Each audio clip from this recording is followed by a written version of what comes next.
30 डिसेंबर आज वर्षातील शेवटची एकादशी आहे आणि ही एकादशी खास आहे कारण ही एकादशी पुत्रदा एकादशी आहे। मग तुम्हाला काही अपत्याच्या समस्या असेल किंवा अपत्य होत नसेल तर अवश्य तुम्ही हा जर उपाय केला तर निश्चित तुम्हाला याचा अनुभव येणार आहे। मग यासाठी काही सेवा करायची का? तर हो, अतिशय साधी आणि सोपी सेवा करायची। मग सेवा कोणती करायची? चला तर जाणून घेऊ। बघा मंडळी, आजचा जो उपवास आहे हा अतिशय खास आहे, म्हणजे हा पुत्रदा एकादशी आहे। या पुत्रदा एकादशीचा उपवास घरातील माता आणि पिता म्हणजे जे पती आणि पत्नी आहे त्यांनी करायचा आहे। यानंतर तुमच्या देवघरामध्ये बालगोपाल असणार आहे।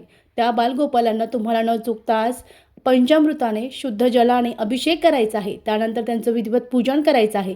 न चुकता त्यांना आज जे तुळशीपत्र आहे ते अर्पण करायचं आहे आणि न चुकता पिवळ्या रंगाची जी मिठाई आहे किंवा पिवळ्या रंगाची जी फळं आहे ती अर्पण करायची आहे। शक्य झाल्यास आज तुम्हाला विष्णू सहस्रनामाचं पठण करायचं आहे। केव्हाही करा, येत नसेल श्रवण करा। यानंतर तुम्हाला या दिवशी जितकं पिवळ्या रंगाचं दान करता येईल तितकं दान करायचं आहे। तुमच्या आजूबाजूला कुठेही माता लक्ष्मी आणि भगवान विष्णूंचं मंदिर असेल तर तिथे जाऊन तुम्हाला नमस्कार करायचा आहे। शक्य झाल्यास तिथे तुम्हाला पिवळे फळं, पिवळी मिठाई दान करायचं आहे। असं केल्याने तुमचं जे अपत्याचा काही तुम्हाला प्रॉब्लेम असेल तर त्या लवकरात लवकर सुटतील आणि लवकर तुमच्या घरामध्ये गोंडस सुंदर बाळ येईल। श्री स्वामी समर्थ। धन्यवाद।